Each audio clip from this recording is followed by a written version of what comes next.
गिरिधर गोविंद गोपाला, भजो गिरिधर गोविंद गोपाला, भजो मुरली मनोहर नंद लाला, भजो मुरली मनोहर नंद लाला, भजो गिरिधर गोविंद गोपाला, भजो गिरिधर गोविंद गोपाला, भजो मुरली मनोहर नंद लाला, भजो मुरली मनोहर नंद लाला, भजो गिरिधर गोविंद गोपाला, भजो गिरिधर गोविंद गोपाला। बोलिए वृंदावन बिहारी लाल की जय। जय जय श्री राधे, जय जय श्री राधे। सभी भक्तों से निवेदन, बहुत एकाग्रचित होकर सत्संग के प्रत्येक शब्द को पूरी एकाग्रता के साथ हृदयंगम करने का पूरा प्रयत्न कीजिएगा। भगवान की कृपा 24 घंटे, ये इल्ज़ाम भगवान पर कभी मत लगाइएगा कि भगवान हम पर कृपा नहीं कर रहे। ये मनुष्य शरीर कोई देवता नहीं दे सकता, कोई मनुष्य नहीं दे सकता, कोई गंधर्व नहीं दे सकता। ये असीम कृपा भगवान की हम पर हुई है। और ये जो सत्संग आप हम लोगों को मिलता है, ये भी भगवान की असीम कृपा है। अब आप उसकी कृपा को ग्रहण ना करें, सारा जीवन भगवान से ही शिकायत करें, तो कहीं ना कहीं हमारे अंदर कमी है। कल मैं आपसे भाव, सेवा का भाव बता रहा था कि भाव कैसा होना चाहिए। कल मैंने आपसे ये भी कहा, भगवान कहते हैं कि मेरे लिए जो अपने धर्म का परित्याग करता है, ये सब नोट कर लो, बार बार बोल रहा हूँ। इसके बाद आपकी इच्छा है, कोई आपका हाथ रोकेगा नहीं। भगवान कहते हैं मेरे लिए जो अपने धर्म का मतलब अपनी तरफ से बनाया हुआ, भगवान श्री कृष्ण भागवत में कह रहे हैं, जो भी व्यक्ति ये सांसारिक बनाए हुए धर्मों का परित्याग करता है, उसकी भक्ति भी मैं करता हूं और उसके लिए मैं धर्म अनुष्ठान करता हूं। आप बताइए, भगवान तो कह रहे हैं अहम भक्त पराधीना, मैं भक्त के पीछे पीछे चलता हूं। अच्छा प्रभु जी क्यों चलते हो पीछे पीछे? कि भक्त के चरणों की रज अपने मस्तक पर धारण करूं। अब आप सोचिएगा, ये मौका आपको कैसा मिला है? आपके पीछे भगवान चलने को तैयार है, और सारी भक्ति केवल भाव की है, बाकी सब दिखावा है। आप लोग बहुत बड़ी प्रकार से समझते भी हैं, जानते भी हैं अब मानना ना मानना सबके हृदय की बात है। ना तो भगवान कंपेल करेंगे, ना कोई संत महात्मा आपको कंपेल करेगा। ये आपके मन की समझ है, आपकी बुद्धि का ज्ञान है। अब पूरी एकाग्रता से सुनिएगा। पवित्र भगवत प्रेम ही, अब ये बहुत ध्यान से समझिए, पवित्र भगवत प्रेम ही जीवन का परम लक्ष्य है। ये ऐसा क्यों कहा गया पवित्र प्रेम? पवित्र का मतलब जिसमें देना हो, कोई स्वार्थ ना हो, यही जीवन का परम लक्ष्य है। जो ये मानकर अपना जीवन बनाता है वही वास्तव में मनुष्य कहलाने योग्य है। वही जीव मनुष्य कहलाने लायक है। अन्यथा तो मनुष्य के शरीर में हम पशुओं के समान हैं। अब आप सोचिएगा, अगर हमारे मन में पूर्ण विश्वास के साथ, पूर्ण प्रेम के साथ भगवत प्रेम अभी तक भी घर नहीं किया है, तो हम लोग हैं तो मनुष्य शरीर में, लेकिन हमारा जीवन पशुओं के समान है। तो भगवान क्या कहते हैं? वही वास्तव में मनुष्य कहलाने के योग्य है। भोगों में आसक्त ना हो, अशांत तथा पाप जीवन मनुष्य से तो कर्म के अधिकार पशु भी श्रेष्ठ हैं। आप और हम लोग कर्म योनि में आ गए, लेकिन पाप कर रहे हैं, स्वार्थ के कर्म कर रहे हैं, तो हमसे तो ज्यादा पशु अच्छे हैं। क्यों? वो क्यों अच्छे हैं? वो हमारी योनि में आने वाले हैं और हम उनकी योनि में जाने वाले हैं। देखिए, मैं तो सबको आईना दिखा रहा हूं अपने सहित, क्या हमारी दुर्दशा कैसे होने वाली है।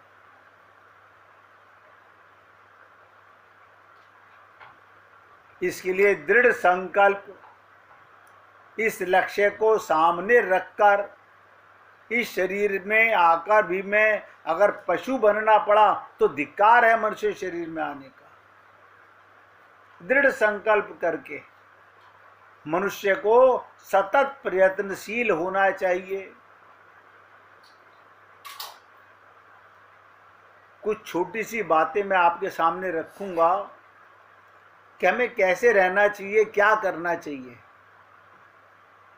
भगवत प्रेम को ही जीवन का एकमात्र परम उद्देश्य समझना चाहिए। तुम्हारे जीवन का ध्येय क्या है? भगवत प्रेम, बस यही जीवन का ध्येय है।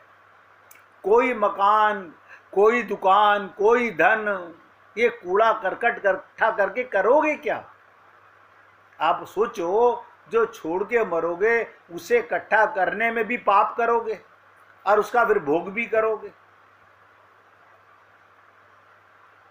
इसलिए बार बार निवेदन कर रहा हूं,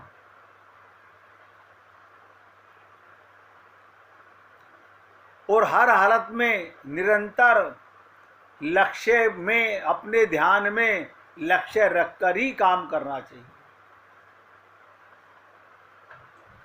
क्या मतलब हुआ इस बात का? पूरी ताकत लगा के समझिएगा। कर्म तो आप करते हो, करोगे।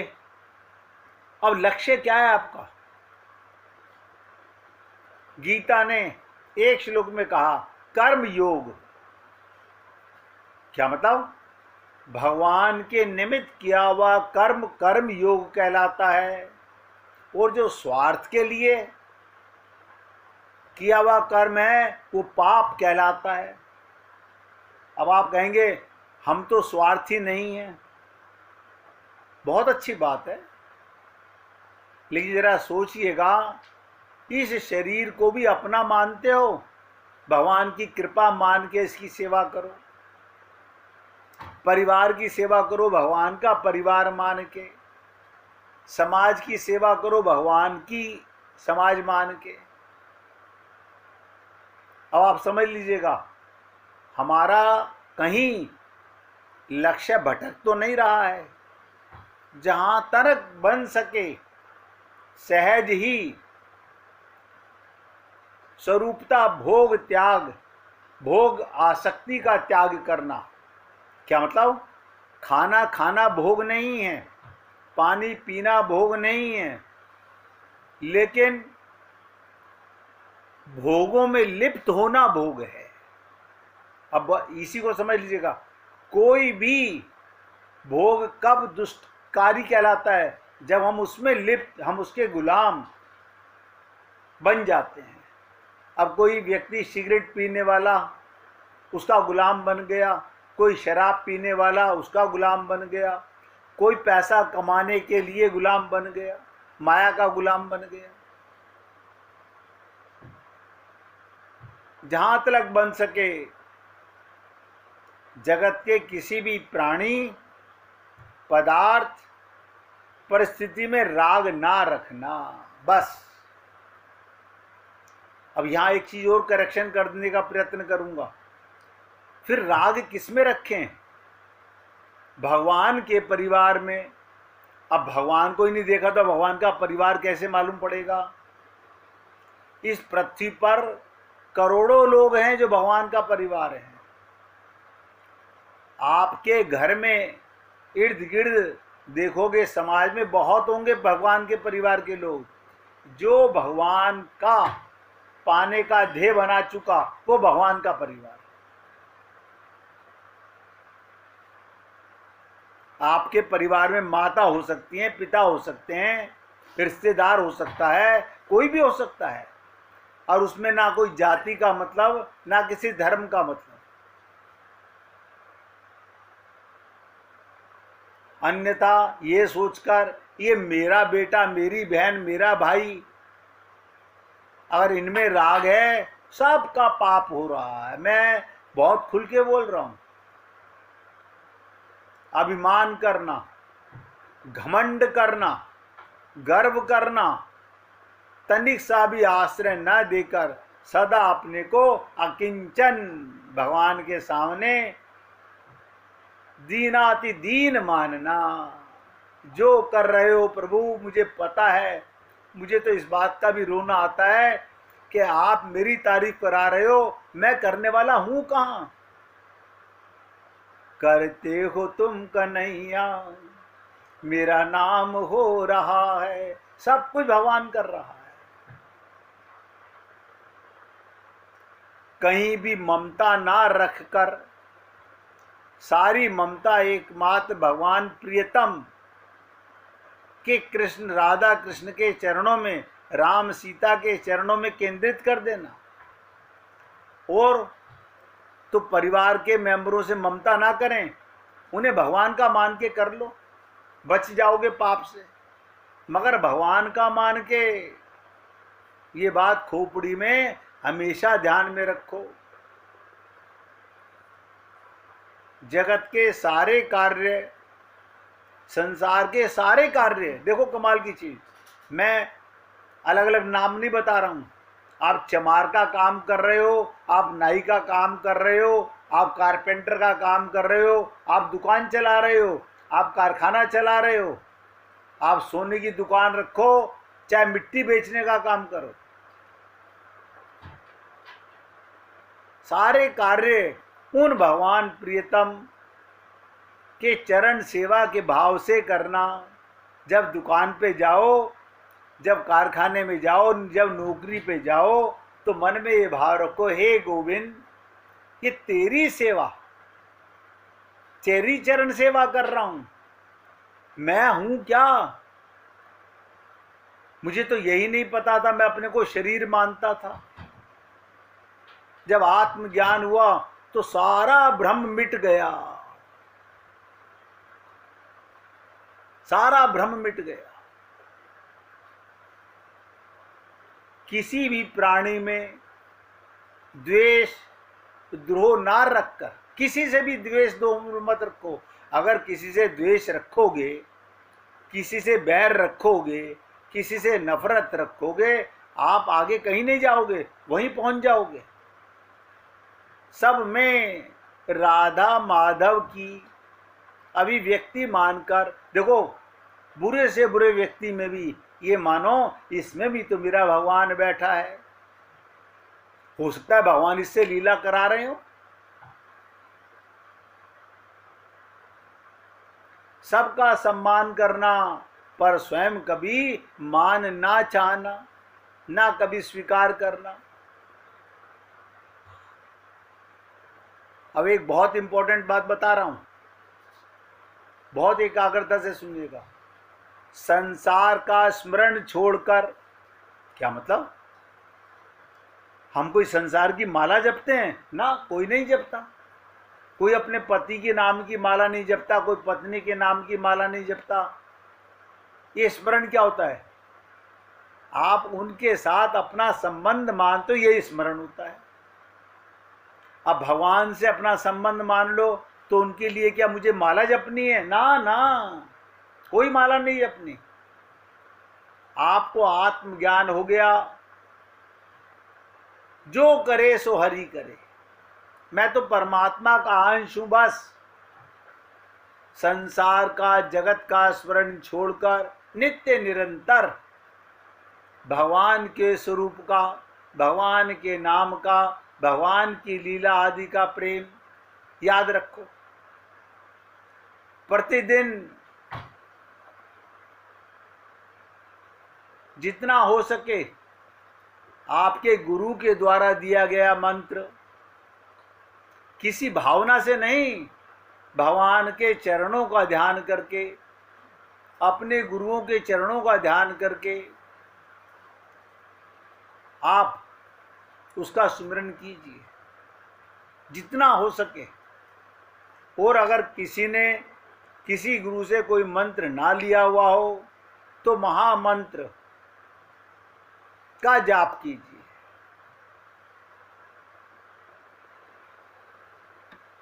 दिन भर अंदर सांसों में जब आपका संबंध भगवान से बन जाएगा तो आपको नाम लेना नहीं पड़ेगा। जैसे कोई पति का नाम रटन नहीं लगाते मगर पति को पति माना हुआ है, ऐसे भगवान को अपना प्रीतम मानना है, मानना है। पूजा नहीं, प्रेम करना है। मैं बार बार निवेदन करता हूं, आप लोग पूजा करते हो, प्रेम करना है।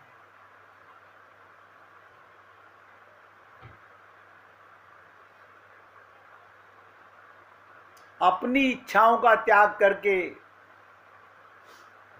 जब किसी के लिए आप कुछ करते हो, इसे कहते हैं स्व सुख, वांछा का, अपने सुख की इच्छा का, निज इंद्रियों की तृप्ति का, अपने मन के अनुकूल भोग मोक्ष की इच्छा का सर्वदा परित्याग करके सामने वाले में, अब देखो कोई अपनी पत्नी की सेवा कर रहा है, उसमें भगवान को देख के करे तो देखो भगवत प्राप्ति हो गई पूजा। कोई पति की सेवा कर रहा है, ये मान के करे इसमें भगवान बैठा हुआ है। आप कोई हार्ड मांस की सेवा कर रहे हो, अभी उसमें से परमात्मा निकल जाए तुरंत हाथ लगाना बंद कर दोगे। जब सच्चे मायने में सबको ज्ञान है इसमें परमात्मा बैठा हुआ है तो परमात्मा से प्रेम करो। अपने सुख की इच्छा नहीं, दूसरे के सुख की। प्रेम बुरा नहीं है संसार में, फिर बुरा क्या है? स्वार्थ बुरा है। अपने सुख की कामना करना सबसे बड़ा पाप है। सब में भगवान देखकर उनकी सेवा करो। आप देखो संत महात्मा हम लोगों की सेवा करते हैं, आपको पता नहीं इन बातों का। हम सब में भगवान को देखते हैं, वो हम उनमें भी भगवान को नहीं देख पाते और वो हम सब में भगवान को देखते हैं।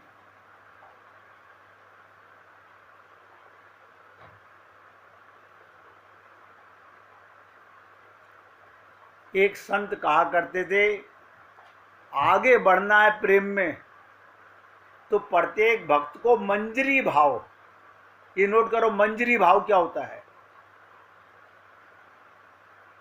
किसी को पता है मंजरी भाव किसे कहते हैं? समझ लीजिएगा, अपने को राधा कृष्ण की किंकरी मानकर कैंकर्य करना, ये मंजरी भाव है।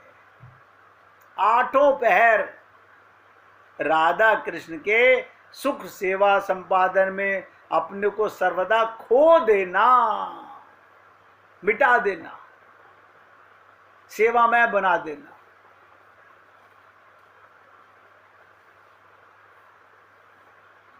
आप भजन गाते हो, बहुत अच्छी बात है, लेकिन भजन गाते समय उसमें भगवान का रूप ध्यान करते हो क्या? आप राम राम बोलते हो, राम को अपने मन में सामने खड़ा करते हो क्या? अब आप बताओ, जिसने लाल किला देखा है वो लाल किला बोलेगा मुंह से तो लाल किला आंखों के सामने आएगा। जिसने हर की पौड़ी देखी है वो हर की पौड़ी बोलते ही हर की पौड़ी नजर आएगी। अब आप कहोगे हमने भगवान को तो देखा नहीं है, भगवान ने उसके लिए बहुत बड़ी सुविधा दे दी। कुछ भी भाव बना लीजिए, जाकी रही भावना जैसी, प्रभु मूरत देखी तिन जैसी। अब आपको जो अब बताने जा रहा हूं उसको गांठ मार लीजिए, पकड़ लीजिए। क्या मतलब? मील का पत्थर साबित हो जाएगा। जो कुछ आप कर रहे हो, क्या कर रहे हैं? पूजा, प्रतिष्ठा, हवन, ये सब, इसे विष के समान समझकर उनसे सदा बचना। क्या मतलब? हमारी कोई पूजा करे, हमारी कोई प्रतिष्ठा करे, हमें कोई सम्मान दे, ये विष के समान समझो। अपमान सहने की घूंट, अपमान सहने को अमृत के समान मानकर उसका आदर करो।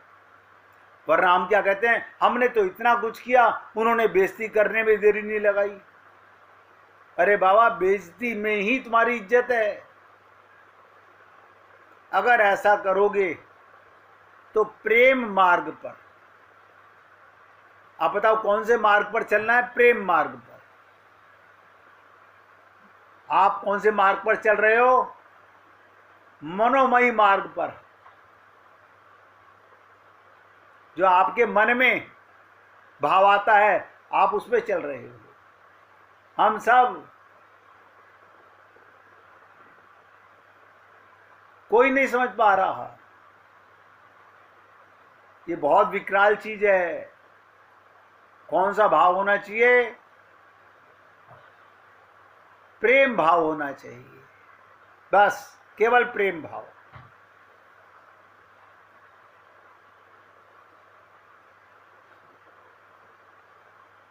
अगर ऐसा करो तो भगवत प्राप्ति दूर नहीं,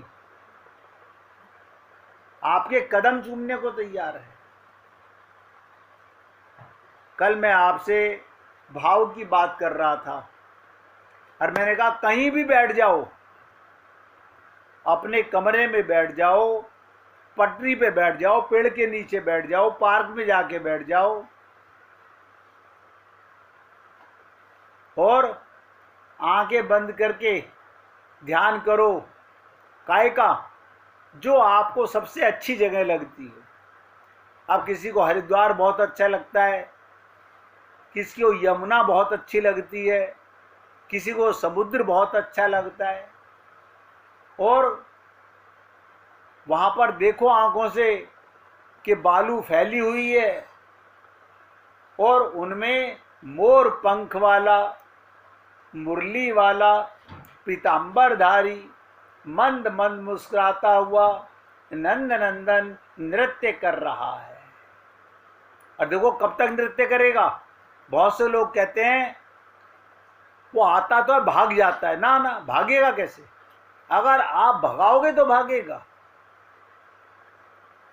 वो आता है तो अपने आप आता है। आप लक्ष्य बनाओ उसके रूप ध्यान का, आपका मन भाग जाता है, भगवान नहीं भागते। बहुत से लोग कहते हैं बस भगवान आया, 1 मिनट दर्शन किए, फिर भाग गया। अरे बाबा, तुम्हारा मन भाग गया, भगवान कैसे भाग जाएगा? भगवान तो भक्त का गुलाम है। तुम घंटों नचाओ, भगवान घंटों नाचेंगे। बस कुछ नहीं, अपने ठाकुर जी के सामने आंखें बंद करके बैठ जाओ और जो लीला तुमको सबसे प्रिय लगे उसका ध्यान करने लगो।